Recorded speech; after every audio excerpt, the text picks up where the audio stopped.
Good morning. I want to welcome you guys out, and I say there's no better way to start a book festival than with poets. As I always say, when one or two are gathered in the name of poetry, poetic things will happen. So let's let those things happen. I'm going to give you some brief introductions of our poets, and then we'll get to the poetry part. So first is Miss Leona Sevick. She is the winner of the 2017 Press 53 Poetry Award for her first collection, Lion Brothers. The Bamboo Wife is Miss Sevick's second collection of poems, and her poetry and essays appear in Blackbird, Birmingham Poetry Review, the Florida Review, Orion, Pinch, Shenandoah Review, Southeast Review, the Southern Review, the Sun, and other journals. Ms. Sevick is the first place winner of the Split This Rock Poetry Contest, and she has been a finalist for the Washington Prize, the Pleiades Press Editors Prize, and Four-Way Books Levis Prize. Additionally, Ms. Sevick was named a 2018 Tennessee Williams Scholar. Please give Ms. Sevick a hand. Next, we have Ms. Hannah V. Warren. She is a poet, translator, and Fulbright scholar living in Athens, Georgia. She is the author of the poetry collection Slaughterhouse for Old Wives' Tales and 2 chapbooks. Her poetry and translations have appeared in Gulf Coast, Passages North, and Denver Quarterly, among others. She has a PhD in literature from the University of Georgia and an MFA in creative writing from the University of Kansas. Originally from Mississippi, Ms. Warren weaves the South into her poetry, often integrating monstrous imagery and her background as a woman who grew up in Southern Gothic landscapes. Please give a hand to Ms. Warren. Third is Mr. A.H. Jerriod Avant. He is a native of Longtown, Mississippi, and his first book, Muscadine, received the 2024 Mississippi Institute of the Arts and Letters Poetry Award. A graduate of Jackson State University, the I love, Mr. Avant has earned MFA degrees from Spalding University and New York University. A graduate of the Callaloo Creative Writing Workshop, he's received scholarships from the Breadloaf Writers Conference and Naropa University's Summer Writing Program. His work has appeared in Boston Review, Pinwheel, Callaloo, Virginia Quarterly Review, Obsidian, the Yale Review, and other journals. Currently, Mr. Avant is the 2024-2025 John and Renee Grisham Writer in Residence at the University of Mississippi. Please give it up for Mr. Avant. And finally, Mr. Adam Clay is the author of 5 collections of poetry, which are Circle Back, To Make Room for the Sea, Stranger, A Hotel Lobby at the Edge of the World, and The Wash. His poems have appeared in Plowshares, Denver Quarterly, Tin House, Bennington Review, Georgia Review, Boston Review, Jubilat, Iowa Review, and elsewhere. He received a literary arts fellowship from the Mississippi Arts Commission, and for 20 years, he edited Typo magazine. God bless you, brother. God bless you for that work. Y'all give it up for Mr. Adam Clay. So we're going to start with a brief 1 to 2 minute poetry reading by each of our poets. So we'll begin with Ms. Sevick and then go down to Mr. Clay. So please give them your attention. And feel free to ooh and ah as they read. I don't know about that. Thank you all for coming. It's so wonderful to see a big crowd here. You never know who's going to show up to your party. So thank you all for coming.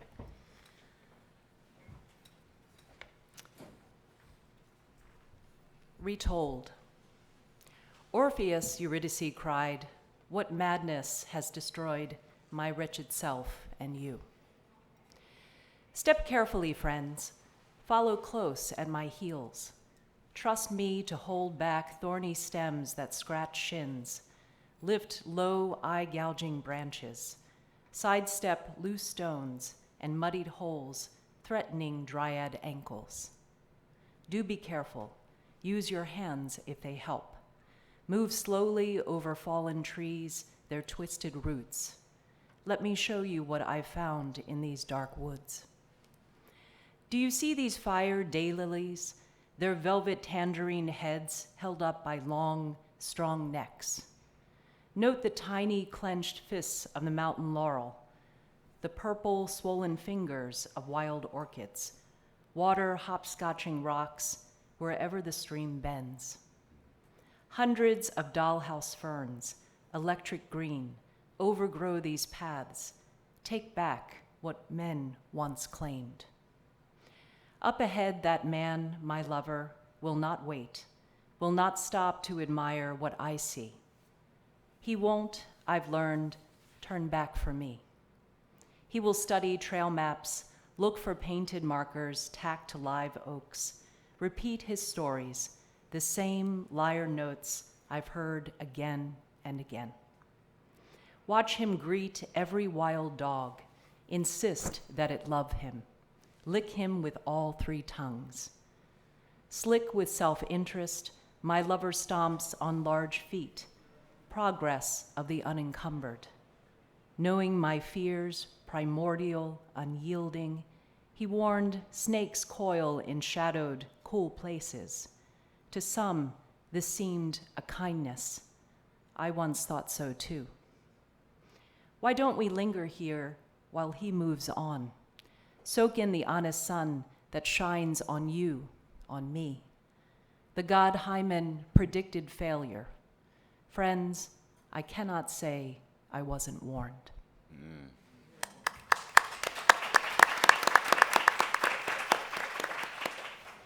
That was incredible. Thank you so much.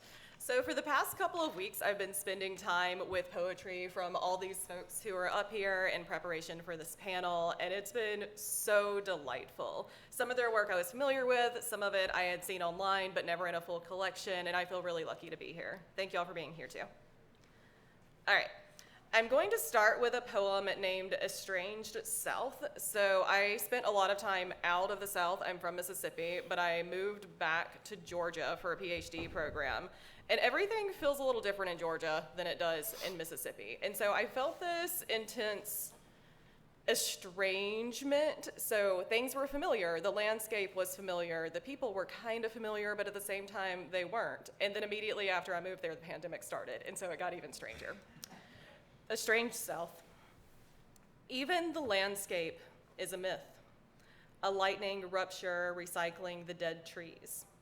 Tiny burst of red slick hollows in the stone. Tidal gray rock forming the Brooklyn Bridge and curbsides all over Georgia. Monadnock tastes foul on your tongue, like swallowing a handful of salt. You practice saying black spored quillwort, and it grows natural in your gills, replicating in your throat, until all you can pronounce is amphianthus, a dangling catawba worm. This hollow earth is cavernous, waiting for you to dig to the center and fill it with callous stone. A rush of mildew sours on the roundness of your heel, and you ask yourself why you've done nothing and you've thought nothing. And you forget that you are an animal and you have no thoughts at all.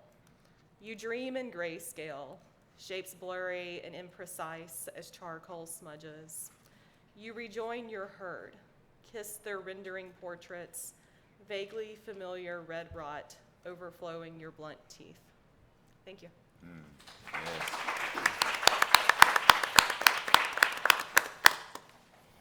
Good morning. It too does feel good to be here in a room with other poets, with mentors. Seeley, I've known Seeley since I guess about 2005 or 6, and it's always good to be around his energy. And this is my first festival, and it's nice to be here. I'm gonna read a poem. You'll probably meet some of my favorite people. Pride. Give me memories as slow to leave as snails. In foreign and perhaps fragile years, I'll still be able to recognize semen and expect the smoke. Champ's name causes no stress to fill the mouth, quieter than fear or any of fear's cousins. Vernice takes 9 specific peels between spoons of grits and long sips of an instant coffee I love. Robert never told us he was ill, though surely he knew. I've seen knowledge eat large men alive over a summer. Muscadine on center stage as the native grape.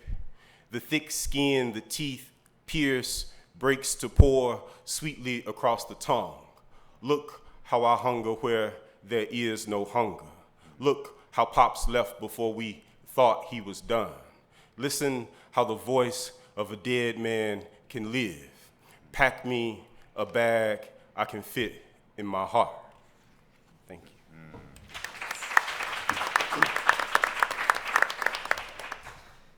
It's amazing, thank you. It's great to be here.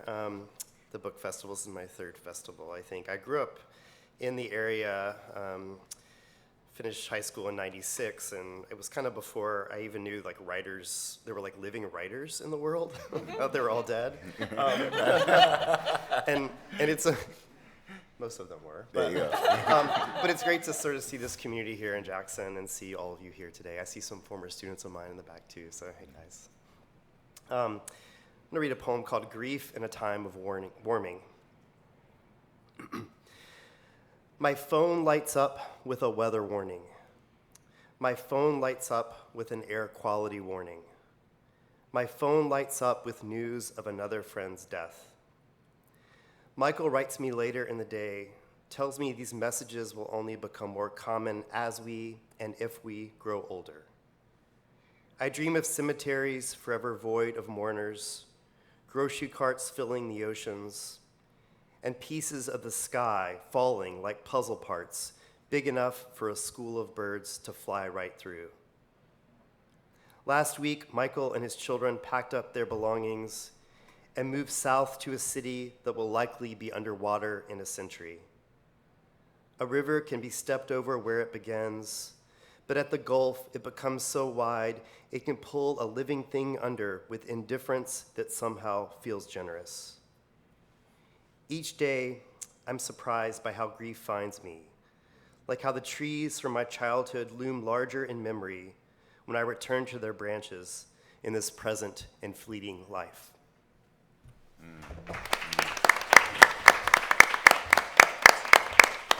Well, I told y'all poetic things was gonna happen. So I'm gonna start a question. I'm gonna start with Brother Clay and then walk down. All writing is metatextual.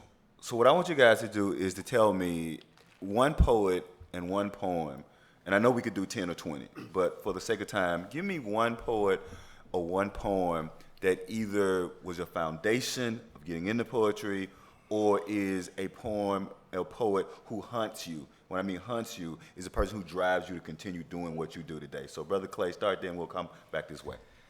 Yeah, I feel like that question is always just makes me like, I can't think. When someone says like, who are you reading? Who's your favorite poet? Who are the people that haunt you? It's always one of those questions that I feel like stumps me because there's so many to think about. I think a poet who really, I think, changed the way I thought about poetry was actually not I don't know. There's so many things I could say here.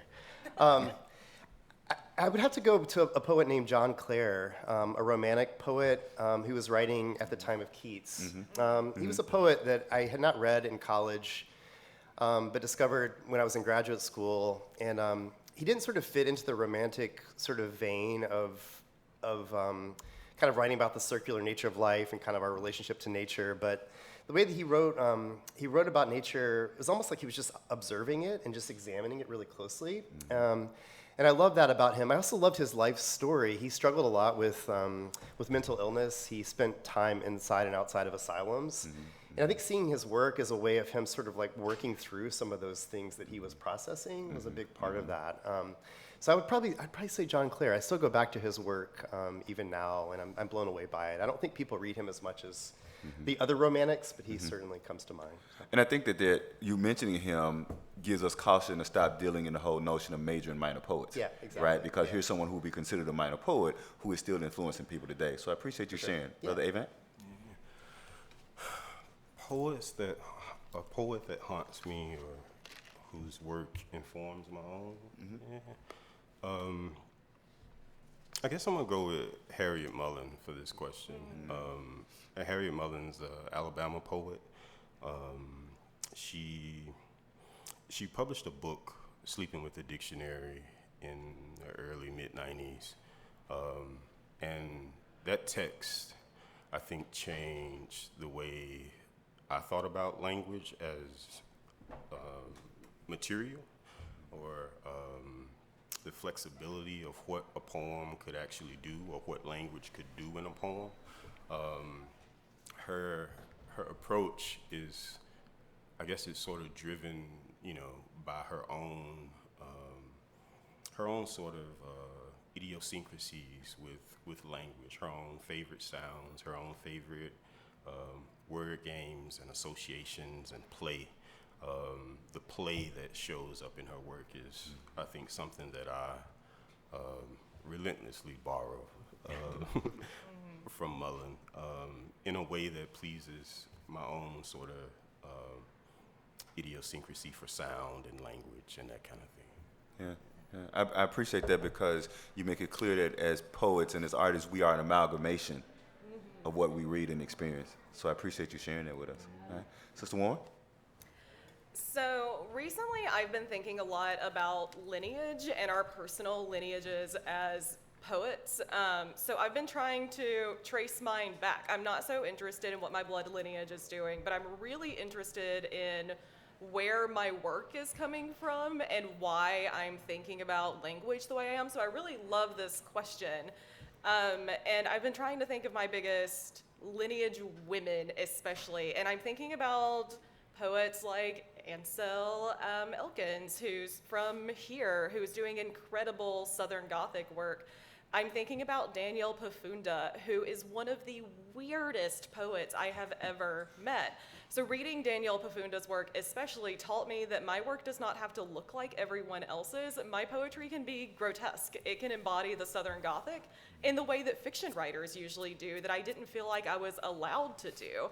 And so these type of women, especially when they're from the South, make a big influence on my poetry. And I have a really hard time nailing it down to just one because they all feel like they're constellated to me. I have a lot of influences from older poets, from dead poets, everyone's dead. But when I think about people who change my poetry for the better, for the weirder, it's living women right now. Catherine Pierce is somewhere in here, and she was one of my mentors a million years ago when I was at Mississippi State University, and Catherine Pierce's poetry taught me that poetry can be weird too. And so I think all of these women who have been trickling down toward me for forever are the ones who are really doing great influences on the weirdness and strangeness, the estrangement, the gothicism, the grotesque aesthetics that my poetry is doing right now. Thank you. Yeah. I love that because it affirms, right, Wordsworth's notion that the job of the poet is to make the familiar Absolutely. unfamiliar so that we can re-recognize it. So I think that all correlates there. All right, thank you so much. Sister Sevick? Yeah. I studied late 19th, early 20th century lit, and poetry was always sort of a guilty pleasure for me. I never taught much of it, and I didn't start writing. I started writing about 12 years ago, and it came as a great late surprise for me. A person who's really, her work has influenced me for a long time is Sharon Olds. When her book Stag's Leap came out, I thought it was the bravest book I'd ever read. To write about heartache is a very, very difficult thing, and I thought she did it so beautifully. I've always admired her work about her children, which is very touching. She uses wonderful images. There's a poem, I think it's Firstborn, where she describes her newborn son as Houdini and sort of breaking the chains and, settling a kind of crazy, strange look on her, and she was surprised by that love that appeared out of nowhere. So, she is somebody whose work I've followed. It's changed over time because lives change over time, and I will continue to read her and enjoy her work.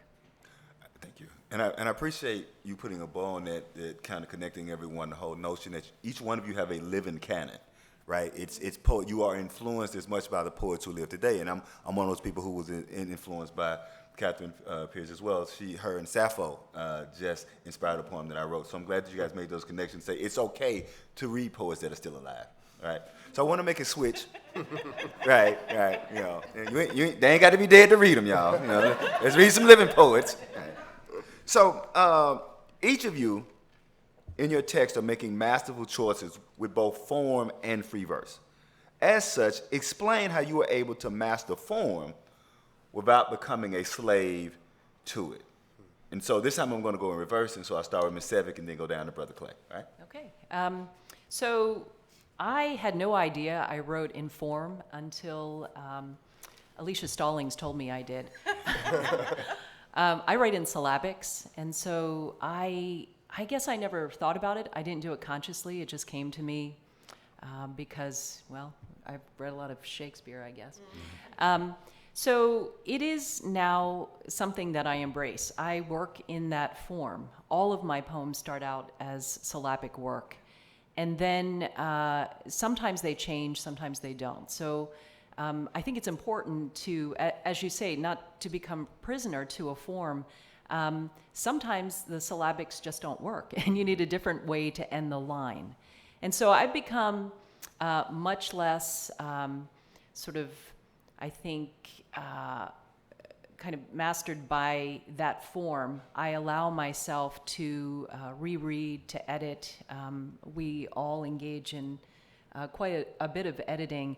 I am always a better editor when I take weeks and months to return to a poem. And then I can look at it in a new way. And sometimes then I abandon that form that apparently I embraced unconsciously from the start. So. Good. I love that.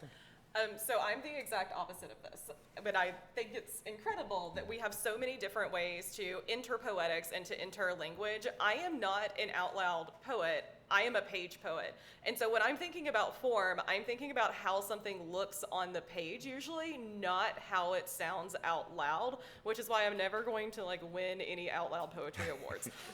Some of the words in my poems I don't know how to pronounce, but I really like the way that they look specifically where they are on the page. This book is full of dinosaurs, and I don't know how to say half those names, but they look awesome, and I'm thrilled about them. So when I'm thinking about form, I'm thinking about what best fits the visual imagery that I have inside my poem rather than the way that syllabics sound out loud. And I am so impressed by people who can write form poetry based on syllabics because it is beyond me. It is beyond my comprehension. I simply cannot do it.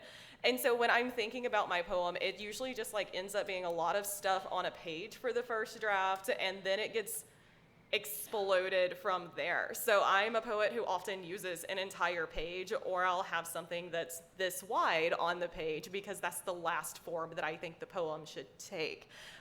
So I think I'm the opposite of being stuck on a form. I probably need to use form a little bit more, but it is a delight to figure out what shape that poem eventually takes. Thank you very much. Sometimes I feel like it's okay to be a slave to a form, at least for a little bit. Yeah. At least until you get it, and then you can break out of it and do what you want to do. Oh, no doubt. I feel like a lot of us poets sort of write or go to form or lean into form when we want to sort of break up the language that we're putting on the paper. And it does sort of force you to write in a way that you otherwise wouldn't write. I think with Muscadine, there's a series of palindromes in Muscadine that sort of hinge on this penchant for sound.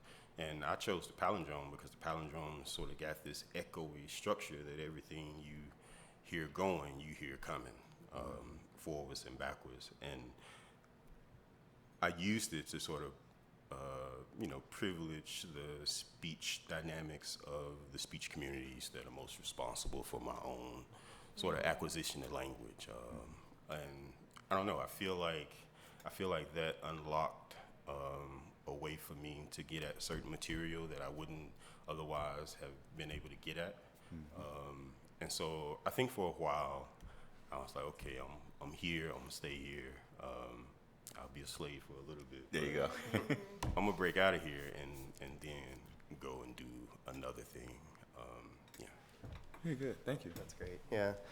I think when I first started writing poems, high school poetry, which was really terrible. I still have those notebooks and probably need to get rid of them. But I think I read a lot of, in high school I actually came across a book by E. Cummings, and I liked just that book because it sort of showed you could just, he played with the typewriter and sort of used the whole page, and it was all about the visual representation. So I think it kind of gave me latitude to do whatever I wanted in terms of my own poetry.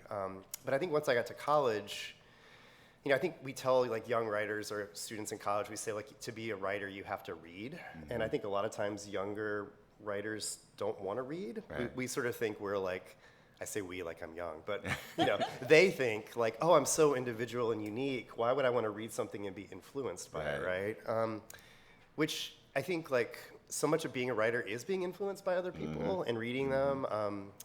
So for me, Alice Notley has the quote. She says, "We read a poet we love, we imitate them, and in failing to imitate them, we find our own voice." Yeah. And I think that like just unlocked a lot for me, like in terms of like poetry is like failure. I was kind of like, oh wow, it doesn't have to be like perfect or like this idealized version of what art could be. So I mean, a lot of my poems, I think I tend to write like in sort of 30-day sessions where like I'll just write a poem every day for 30 days and then take some time off and come back to it. And I think when you write every day like that, it becomes a practice. But I also think like your brain has to sort of have something to grab onto.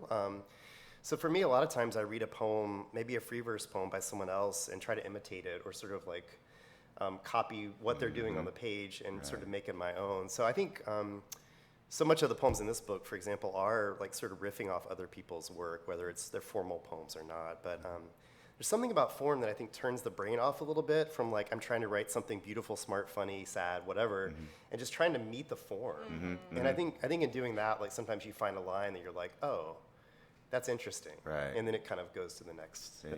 So. Oh, excellent.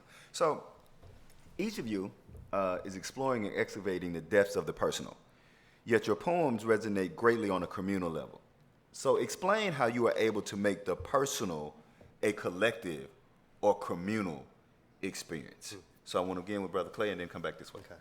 Yeah, I love this question about the personal and sort of the way it connects to larger themes and ideas. And something I talk a lot about with my students in class is that sometimes you see poems that are very abstract. You know, someone turns in a poem that feels very general.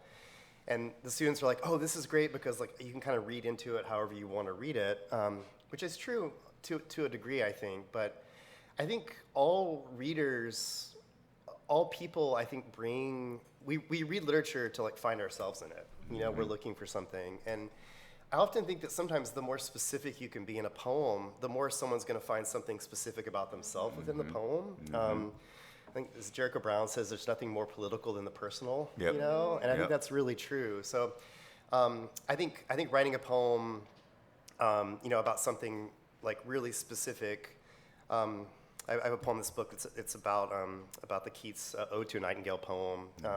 You know, like what he's describing in that poem is maybe not something that like we've all experienced firsthand, but we've all experienced looking at something really old and trying to think about the people that made it and what they did with it. So I think the more specific you can be in a poem, the more it sort of makes way for a person to connect with it on their own level. Oh, I love that. Good job. To echo Adam, I'm teaching a poetry workshop right now to undergrads, and in the workshop we're writing into the interior life. And so the first day of class I asked them to take a sheet of copy paper and draw a sketch of the outline of a human body and fill it with everything that you think constitutes your interior life. The people, the places, the objects, the sounds. And so we had a workshop for the first time Tuesday. And when they started reading the poems, I mean, I read the poems Sunday and Monday, and I had already met these people that they brought to workshop in their poems. And to answer Stevie's question, I feel like the personal, I feel like if you're writing the personal, if you're writing the people around you, the people that I guess have the most to do with your life, other people who read that are going to find themselves in those lines or in those relationships, in that estranged relationship between the father and the daughter, or the sisters who won't talk to each other, or the mom who is upset with whoever for whatever reason that is a strain on the relationship. So bringing, I think, these relationships to the page and exploring how these relationships affect our own interior lives, I think is paramount to other people being able to find themselves in the same kind of. Oh, yeah, very good. Thank you. Yeah. So I think I can best answer this question by talking a little bit about what I do. I study monster theory. That's the critical part of my work. And that's probably why my poetry is so weird too. So in monster theory, when we think about monsters in literature, we create them for very specific reasons. Dracula, Frankenstein, etc., all the big hitters. We create these monsters to represent something else that we're afraid of as a culture. So monsters are cultural creations, they are cultural beings. They always mean something else. They always mean that England is afraid of Judaism.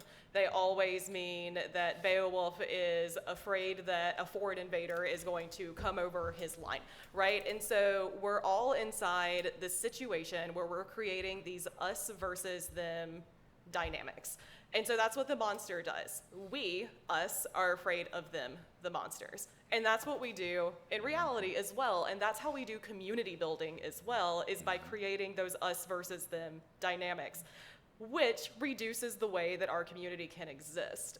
A lot of what I do in my own work is thinking about women, especially women in the South, who have been considered thems for a long time. So how have women been pushed down to the margins? How have they experienced various traumas because of this Southern Gothic cultural and natural landscape?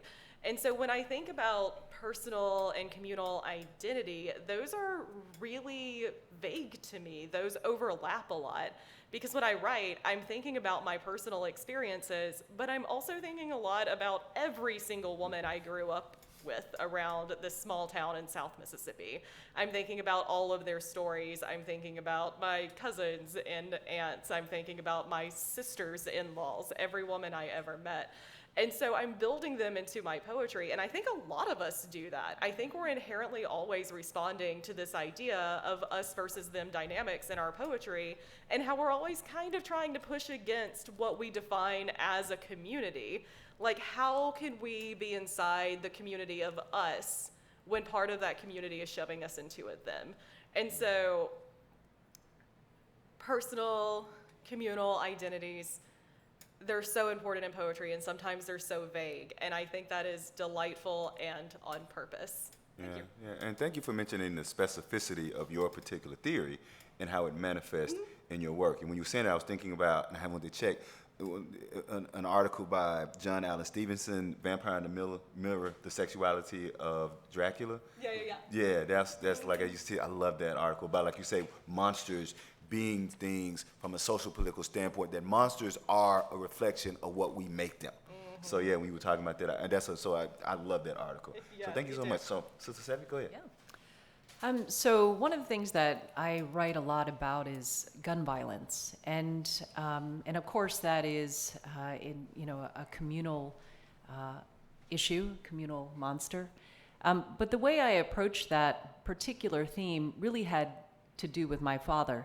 My father was a state trooper, and so I grew up with guns and unlocked in the house, and so I have a very what I would describe as a complicated relationship with guns. I'm very comfortable around them and also not comfortable at all around them. And I use that particular metaphor as a way to get at a complex relationship with my father. And so I think I didn't set out to write poems that would be of interest to people because gun violence is something that is in our minds constantly. But I found that, when I wrote those poems, people really connected to them, both because of their personal reflection of a relationship, a very specific relationship, but also because guns themselves are something that, as a society, we're grappling with the reality of guns everywhere in this country. And so if I write poems that are of communal interest, I think I probably happen upon them accidentally. So. No, thank you so much. Yeah, it makes a lot of sense, right? And so for me, the joy of reading all these texts is that I'm an imagery hound. I'm an imagery junkie. And all of you gave me a full sensory experience. And so with that understanding, I want to say that, poetry is a lot like painting, and imagery is the center of a poetic painting. Thus, explain in any way you desire how or why imagery is essential to your work. So I want to begin with Sister Sevick and then go down. Okay. My poems always begin with a central image. One poem that I love to take very unlike things and sort of smash them together and see what happens. For a while, I was obsessed with this idea that people eat ortolan buntings. They, bite their heads off and consume them. And I thought about that for a long time, and I thought, what might I do? What kind of poem might I possibly write about ortolan buntings? And it turned into a poem about a difficult relationship with your adult child, which those things don't sound like they have anything to do with one another, but but apparently they do. And so I think that if you can give readers a really strong image to sort of play with in the mind, and then connect it to however it is you want to develop a narrative or a poem, that sticks with them. So, people have come up to me, and that particular poem was published. It's called Je mange mes mots, and it was published in The Sun. And people wrote to me after it came out. Strangers. Nobody's ever done that before. Strangers have never written to me and told me they liked something I wrote, but they liked it because of the buntings and the weird things I did with it. Yeah. And it really explores the whole notion of the conceit of it all, right? And the use of conceit in different ways. So thank you for sharing that, Sister Moore. Similarly, I also start with imagery in my poems because, as I said, I'm not a spoken word poet. I am on the page all the time. And so I'm always thinking about the images that I'm going to share with readers. I love thinking about aesthetics. One of the things I really love is thinking about the way that people view the South versus how the South actually looks. Because if you watch a show like True Blood, that's considered one of our most Southern Gothic shows on television. It was so famous. It has this imagery of Louisiana that exists in some places but not in others. When people think of the South, they think of it as a monolith. Everything down here is the exact same, but we're one of the most biodiverse places on the planet. And so I find particular joy in using natural imagery that shows that biodiversity, and that is incredible for me. And I really love other poets who do so, and I think about naturalistic work all the time. Very good. Thank you so much. I think it was a Paris Review interview where James Baldwin, was asked about imagery, and he was like, the job of a writer is to make the reader see it, make the reader see the thing. I feel like for me, imagery is just that. I'm trying to show something or some aspect of something that's important to the poem for a specific reason. It might be to paint the culture of a room. It might be to describe the culture of a city, or it may be a sentimental object that has some kind of extended metaphor buried in it. It could be a number of reasons. I think we would lean into trying to create an image that the reader might want to see, but I think the main purpose, for me at least, is to sort of flesh out that thing that I'm talking about, with what it looks like, what it feels like, engaging the senses. I think that's an important thing when you're writing poems. Give the reader something tangible to hang on to, something that they can see, smell, touch, hear. Yeah. Very good. Thank you. Yeah, I think I talked a little bit earlier about sort of my writing process of writing, 30 poems in 30 days a couple of times over the year. And I think what I like so much about it is it sort of trains your brain to start looking for something to write about.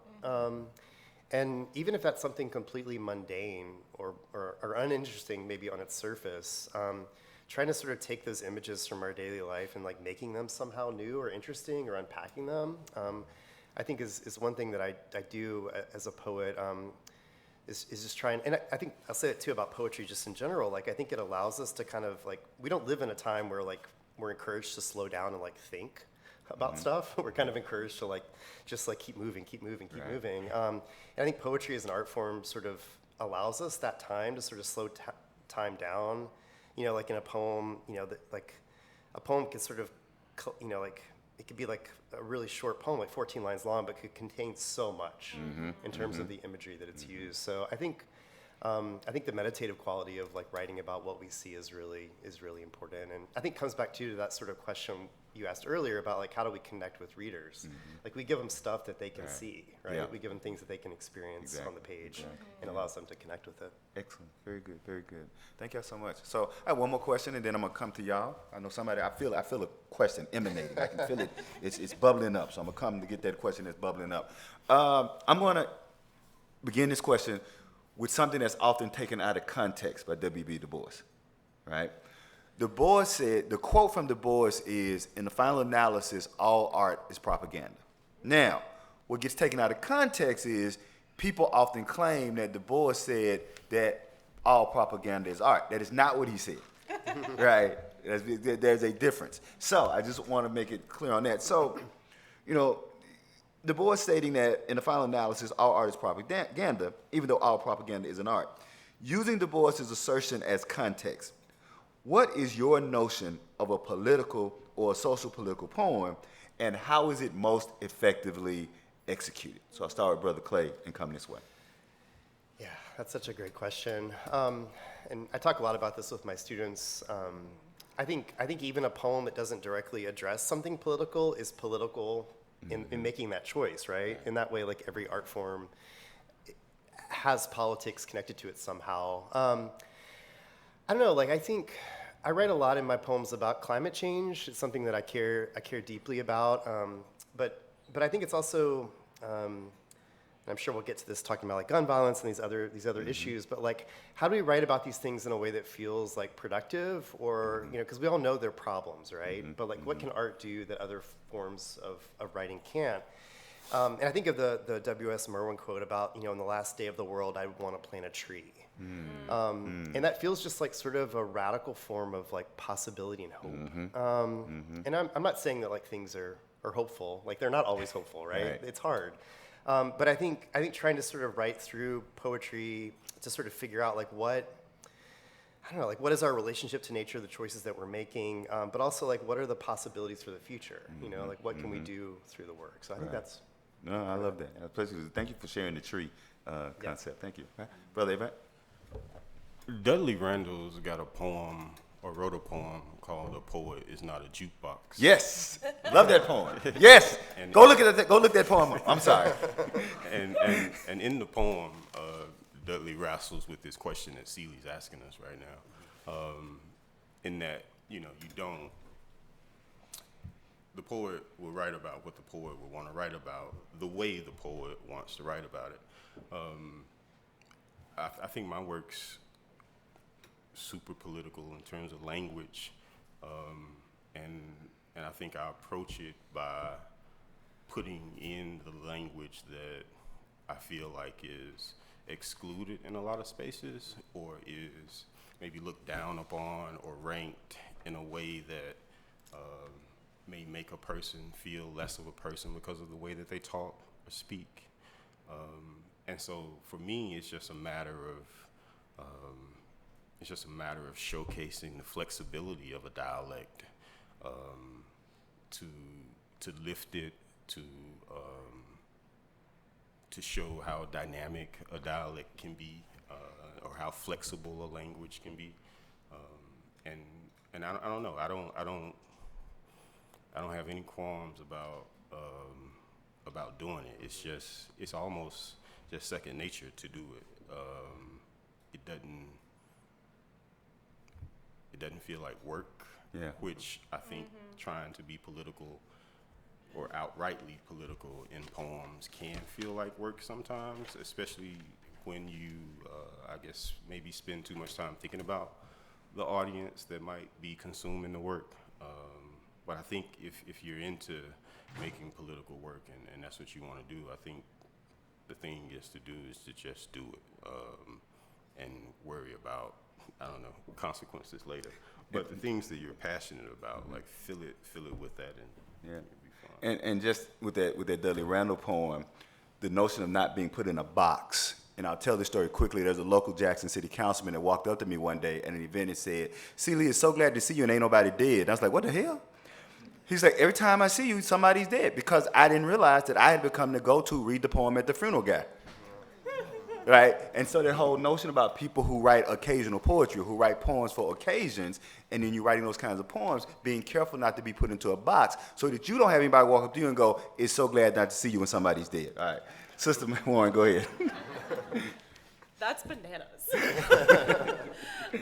So I have a couple of stories that I would love to share. I think that all poetry is inherently political because all people are inherently political. We all have identities, whether we acknowledge them or not. We all have lenses through which we view the world. This is something that I talk to my students about a lot. And I've never had that many students who are really grumpy about poetry that I teach until one teenager at a summer camp that I was working on. We were reading Ada Limon, we were reading Layli Long Soldier, we were reading a lot of just American poets. And she pulled me aside after class one day and said, "Why do we have to read all this political poetry?" And I never a single time thought, this is a political poetry class and we are gonna get lit on politics. But I realized that she was expecting to come into this course and think about, I guess, poems that were 3 lines and had no meaning. I don't know what she wanted. And so I asked her, "What are you looking for?" She said, "I would love to read some nature poems." And I said, "Cool, here's Layli Long Soldier's book full of nature poems." And she's like, "No, not like that." But she couldn't give me an example. And so I think about this all the time when I teach, like how students are viewing the work that I give them and whether they think politics are involved a lot. Because usually students who are saying this are students who believe they don't have identities themselves. And so when they're reading a poem where someone is talking about an identity, they feel weirdly out of place for the first time in their entire lives, which is always surprising to me. I had a similar experience with a colleague a couple of years ago where we were sitting around and we were reading a book from a past American poet laureate, and she said, "This shit's not poetry." And I said, "What are you talking about?" She said, "This is a political ad, it's not poetry." And I thought that was so wild to make a definition based on whether something inherently includes identity, once again. And so I think when we consider a poem as political only when it doesn't involve us, that's when we lean into some kind of issue, right?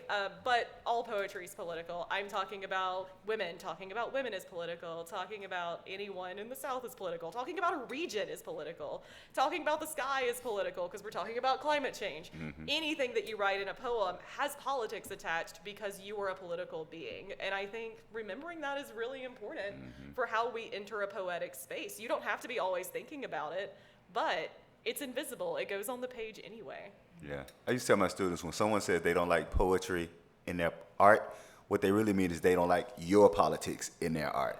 So I like the way you talked about navigating how you deal with those students and weaving those things, those expectations. Sister Sevick? I absolutely agree with all of you. I don't think of myself, I guess I never thought of myself as a political poet, but I write a lot about identity. And I teach Asian American literature. My mother was South Korean. And so, I think that when you're writing about personal experience, I grew up in a bilingual household in a town of 3,000 where my mother was the only non-white person in town. She was the first non-white person in that town. And so I write about her and I write about our relationship. But it is, of course, political because all identity is political, as you say. And so it becomes effortless. When I teach, I was thinking about what you were saying, Hannah, about teaching students. I think because I teach a class that's called Asian American Literature, students expect it's going to be a political class. And I think they're surprised sometimes when they see that many different views are represented in that category. That it's not just a circumscribed category; it's a very broad category, and that's part of what I'm interested in doing, making sure that students understand that particular identity can mean many and different things. So. Yeah, thank y'all for that. Thank you so much. I need to see a hand. Let me see a hand. I know I feel a question bubbling. It's. There we go. There we go. Our storyteller. This is Diane Williams, our resident storyteller. Please, Sister Williams. I won't leave you hanging. Margaret Thatcher said there's no such thing as a society, and that has always stood out in my mind because we are diverse people. But I'd like to know how that plays out in your writing. Do you feel that way, and how it plays out in your writing? So, Brother Clay, and then come down. Thank you for that question. Great question. Yeah, I mean, I think this question, kind of connects to what we just talked about a little bit. I think one of the things about poetry is that it's an art form that like is sort of accessible to everyone. I think to be like a painter, to be a musician, to do all these things, you have to like practice. You know, it takes time, it takes money for lessons, it takes all these things. But poetry to me feels like the kind of art form that kind of lets people in. Like anyone can do it if you have a pencil and a piece of paper. And so in that ways, I think like, I don't know, poetry feels like, I mean, I could say no one gets into poetry for the money, right? When someone's writing poems, they're doing it for the right reason. And I think oftentimes, I know, one of my students on our evaluation at the end of a semester one time said, he said there was no money in poetry. And I was like, well, I think it's kind of true. But, so I think like, I mean, for me, I think the fact that poetry is like sort of open up to anyone makes it really important. But I also think like the community of poetry that's created because of that is amazing. Like meeting poets, my daughter, I'm gonna make her probably embarrass her a little bit. My daughter here in the front row, when she was real little, we would drive into a town and she'd be like, "Daddy, who do we know here?" Like we just knew people everywhere, you know. And I think it became it's like an art form that sort of people get into it for the right reasons, and then it becomes a community. And so I think that's a big part of it. I didn't hear your full question. I heard society. Yeah, Margaret Thatcher said there's no such thing as a society. And I wanted to know how that basically played out in your work, or do you believe we're just all a society? Well, I guess I sort of think of the world of the work that I'm making as a kind of society, as a kind of world with rules, with consequences, with risks in the work. But I think that all comes from the life lived to make the work, you know. I think everything that, you know, you've lived up until you're making the work goes into the work. And so all of those sort of aspects of, I guess, your own society sort of build this sort of world of the book. I don't know if that answers your question or not, but yeah. Our girl Maggie Thatcher had all kinds of little thoughts.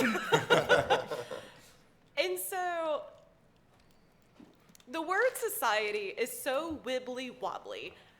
I don't think it doesn't exist, but I don't know if it means anything.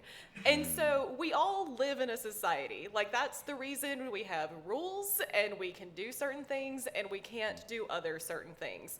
But that, I'm gonna say social space instead. That social space changes depending on who you're around. This is a community social space that we're in right now. When I'm down on that lawn, it'll be a different community social space. When I'm at dinner later, it'll be a different community social space. Exactly. And we're all code switching consistently into a different person for every single one of those spaces. So I think the fluidity of that is something that a lot of poets think about in their work. I know when I go from poem to poem, sometimes I'm thinking about my relationship with my husband, which is very different than my relationship with one of my friends, which is very different than when I'm thinking about women in the Deep South. And so it's not that I think we don't have a society, because like that's banana pants. But I do think that that social space has different rules everywhere. In our poetry, we're either embracing that or pushing against it really hard, depending on what we're wanting to do. Thank you. That's an awesome question. I love that you refer to Maggie Thatcher as our girl. I don't think anybody's ever called Maggie Thatcher a girl. Right. Or our girl. So I was thinking about the things that you all said. Society does have certain expectations about rules and certain kinds of behaviors that are acceptable or not acceptable. I think one of the reasons why I was interested in writing poetry is because I had this really false notion that I could control the world of my poems, that I could just control the hell out of it and make it what I wanted it to be. And I learned the more I wrote, the more I had little control over how the poems end. I love to enter a poem thinking, I always enter a poem thinking I know just how it's going to end. And that rarely happens. And I think living in community is like that. You might have certain ideas about how people will behave, what rules they follow, but you have no control over it, really. But I think, being open to that kind of, uncertainty is important on the page and also in our lives. So. And I think that what you get from each one of these poets, if you read their text, is that each one of these poets become a great example. The artist Prince was very clear that human beings are pie charts with multiple slices. Unfortunately, most people only think they have 2 or 3 slices. But if you go to the text of all these writers, what they give you are speakers, that their identities shift and maneuver and navigate the different societies and norms. And so that's what I want to thank each one of you, because what I find in all of your texts is that I'm meeting myself anew in different situations that you're putting me in through the imagery and through the way that you're mapping through your poetry. So please join me in thanking Leona Sevick. Please give her a hand.